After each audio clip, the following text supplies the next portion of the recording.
Indo-British Advanced Pain Clinic, Noppimayam Surgery Duram. For appointments 9155515563.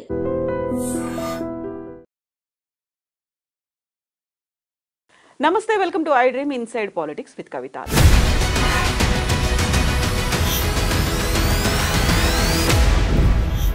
తెలంగాణలో ఇప్పుడు hot టాపిక్గా నిలుస్తోంది ఎవరు అరెస్ట్ అవుతారు అనేది. ఇందుకు సంబంధించి సీఎం రేవంత్ రెడ్డి ఫార్ములా ఈ రేసింగ్లో కేటీఆర్ ముద్దాయి గవర్నర్ ఆదేశాలు ఇస్తే అనుమతిస్తే చాలు అరెస్ట్ అవుతారని సీఎం రేవంత్ రెడ్డి చెప్తుంటే, అమృత్ స్కీమ్లో స్కామ్ జరిగింది అంటూ కేంద్రానికి ఫిర్యాదు చేయడానికి వెళ్ళినటువంటి కేటీఆర్ అరెస్ట్ అవ్వక తప్పని పరిస్థితి సీఎం రేవంత్ రెడ్డికి ఉందంటున్నారు. అసలు కేటీఆర్ ఢిల్లీకి ఎందుకు వెళ్లారు, ఎవరితో వెళ్లారు, బీజేపీతో లాబియింగ్ జరుగుతోంది అనే మాటని ఎందుకని కాంగ్రెస్ పార్టీ చెప్తోంది? మనతో పాటుగా ఉన్నారు పొలిటికల్ అనలిస్ట్ ప్రకాష్ గారు.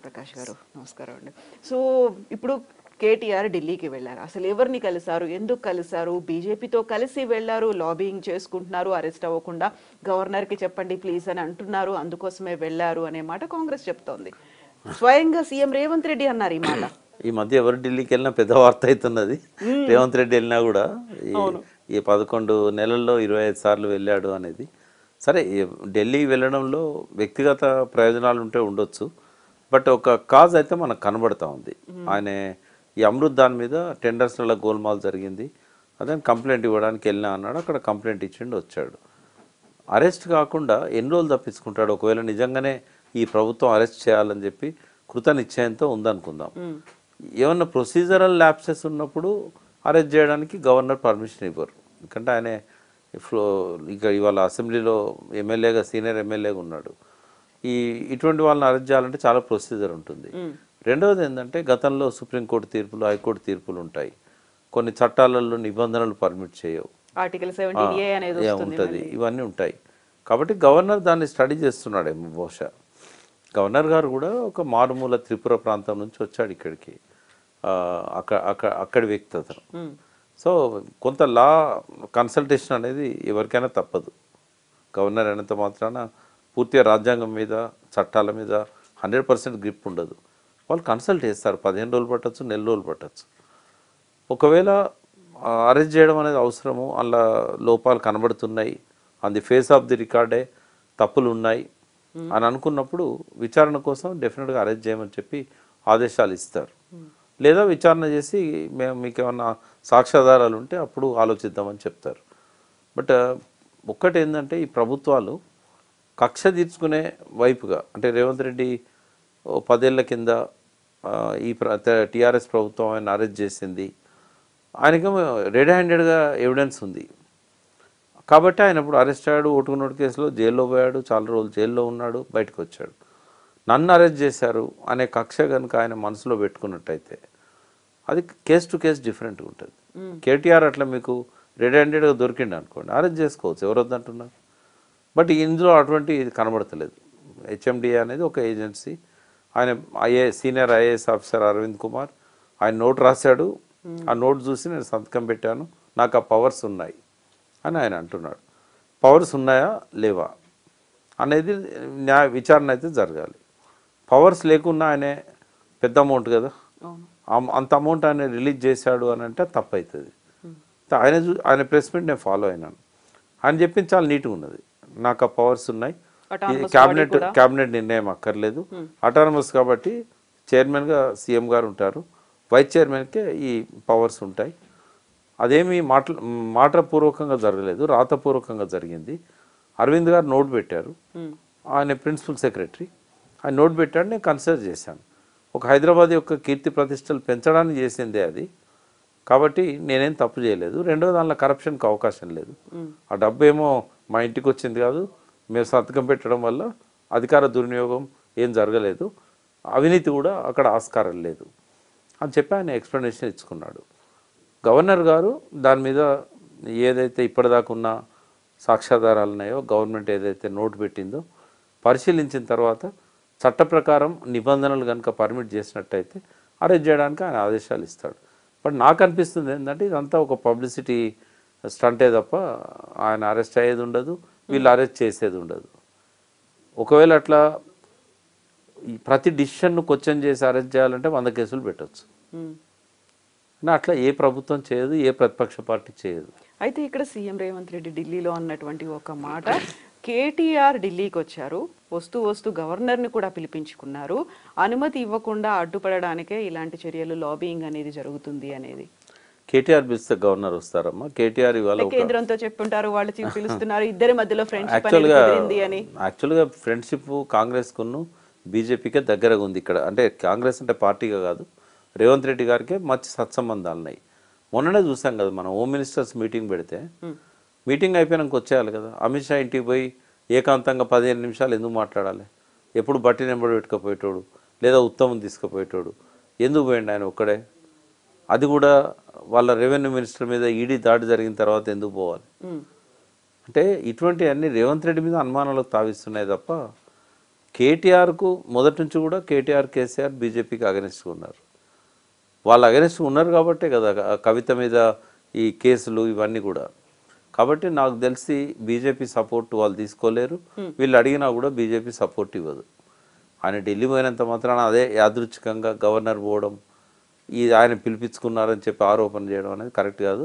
ఒక రాజ్యాంగ స్థానంలో ఉన్న ఒక గొప్ప వ్యక్తి, ప్రథమ పౌరుడు గవర్నర్ మనకు, అటువంటి వ్యక్తి మీద ఇటువంటి ఆరోపణలు చేయడం కూడా అది సీఎంకే కాదు, ఆ పార్టీ నాయకులకు కూడా మంచిది కాదు. అది ఆయన అవమానించడమే కదా. అది ఈయన పోయి పిలిపిస్తే ఆయన వేయండంటే అది ఆయన మీద బురజల్లడం కదా, తప్పదు. అట్లాంటి మాటలు మాట్లాడకూడదు.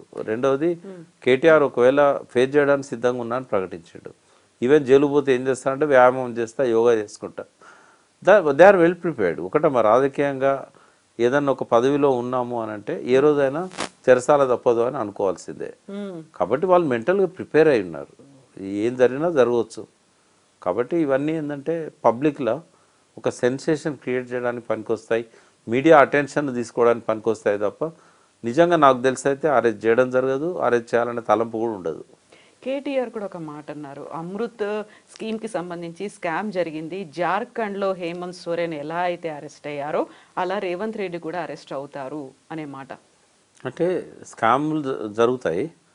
ఒకటి, స్కాములు జరిగినప్పుడు ఆధారాలు దొరకడం కష్టం. చాలా మెచ్యూర్డ్ ఉంటారు ఈ విషయంలో. ఐఏఎస్ ఆఫీసర్స్ని అడుగుతారు, ఇది చేస్తే మనకేమన్నా ఇబ్బంది అవుతుందా, ఇదేమన్నా ఇల్లీగలా, దీన్ని దొరకకుండా చేయాలంటే కూడా ఏం చేయాలనేది కూడా వాళ్ళే చెప్తారు. లూప్ హోల్స్ కూడా ఉంటాయి.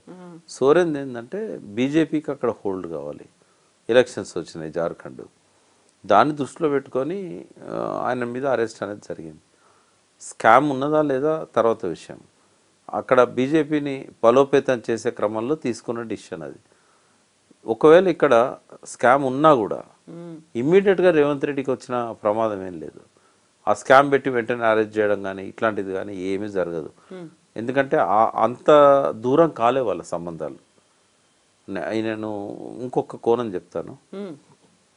ఇవాళ కాంగ్రెస్కు భౌతికంగానే దగ్గరగా ఉన్నాడు రేవంత్ రెడ్డి, మానసికంగా చంద్రబాబు నాయుడు దగ్గరగా ఉన్నాడు. చాలాసార్లు చెప్పాను నేను, ఐజాన్ టుడే కూడా అదే పరిస్థితి.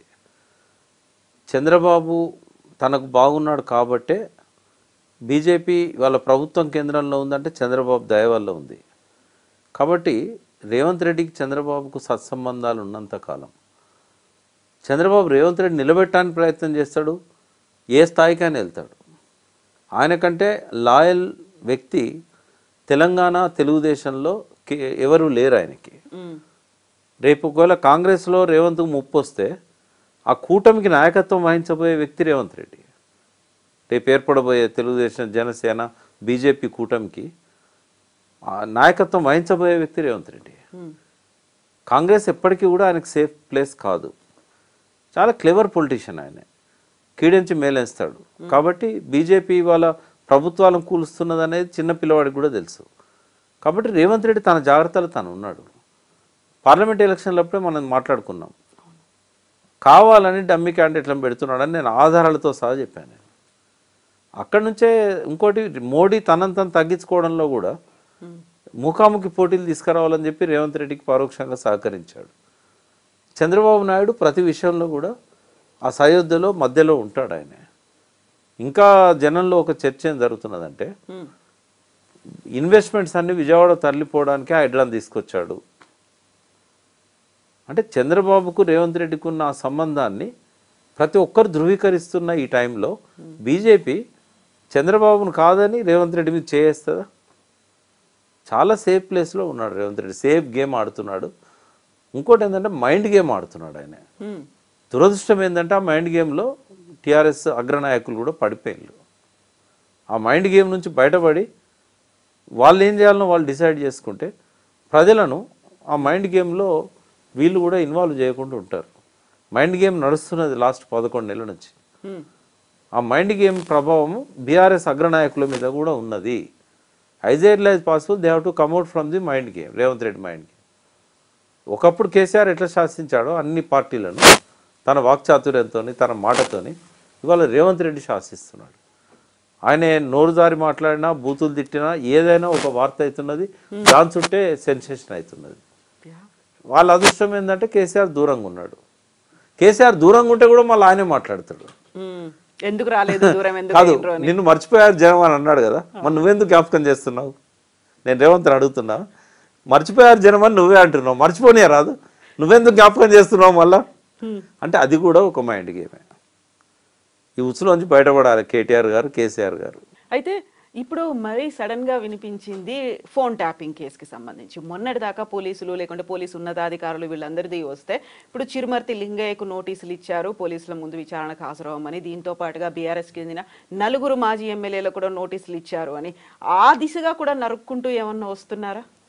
అంటే దాన్ని లైవ్లో ఉంచడానికి చేస్తున్న ప్రయత్నం ఇది. ఓకే, ఫోన్ ట్యాపింగ్కి ఎమ్మెల్యేలకు ఏం సంబంధం ఉంటుందమ్మా? అంటే ఆయనే వెళ్ళి డైరెక్ట్గా ఈ స్థానికంగా ఉన్నటువంటి నేతల ఫోన్లు ట్యాప్ చేయమని ప్రభాకర్ రావు గారి దగ్గరికి వెళ్ళారు అనేది చేస్తారా వాళ్ళు? ఇప్పుడు ప్రభాకర్ రావు గారి స్టేచర్ ముందట ఒక ఎమ్మెల్యే చాలా చిన్నది. ఆయన సీఎంకు జవాబుదారీగా ఉంటాడు, హోమ్ మినిస్టర్కి జవాబుదారీగా ఉంటాడు, డీజీపీకి జవాబుదారీగా ఉంటాడు, హోమ్ సెక్రటరీకి జవాబుదారీగా ఉంటాడు. ఎమ్మెల్యేలు పోయి రిక్వెస్ట్ చేస్తే ఫోన్ ట్యాపింగ్ చేస్తాడా ఆయన? అంటే ఏదో చెప్పి వాళ్ళను కొంతకాలం పాటు ఇది లైవ్లో ఉంచడానికి జరుగుతున్నదే. మరి ఇంతమంది తీసుకొచ్చినప్పుడు ప్రభాకర్ రావుని తీసుకురాలేకపోయారు? ఇంటర్పోల్ పోయి ఆయన తీసుకురావచ్చు కదా. ఈ 5 ఏళ్ళు ఇట్లా కాలం గడుపుతారు, తర్వాత ఆ కేసు అంతే అవుతుంది. ఏముంటుంది, ఆయన వచ్చేదాకానైతే ఆ కేసు ముందు పోదు కదా, అప్పటిదాకా లైవ్లో పెట్టాలి కదా. ఇది మైండ్ గేమ్లో ఇది కూడా ఒక పార్ట్. ఇప్పుడు బాంబులు అన్నారు, బాంబులు అనగానే మనకు కాళేశ్వరం గుర్తొచ్చింది, విద్యుత్ కొనుగోళ్లు అనేవి గుర్తొచ్చాయి, ధరణి గుర్తొచ్చింది, ఫోన్ ట్యాపింగ్ గుర్తొచ్చింది, ఆ తర్వాత వచ్చినటువంటి ఫార్ములా ఈ రేసింగ్ అనేది గుర్తొచ్చింది. ఇవన్నీ కూడా ఇలా లైవ్లో ఉంటాయి తప్ప దీనికి సంబంధించి చర్యలు, బాంబులు, కేసులు, అరెస్టులు ఏమీ ఉండవా? ఒకవేళ సీరియస్గా రేవంత్ రెడ్డి అరెస్ట్ చేయాలని అనుకుంటే డెఫినెట్గా ఆయన ప్రయత్నాలు మొదలు పెడతాడు, గవర్నర్తో కూడా పర్మిషన్ తీసుకుంటాడు, అరెస్ట్ చేస్తాడు. ఆయన ఎవరు ఆపలేరు.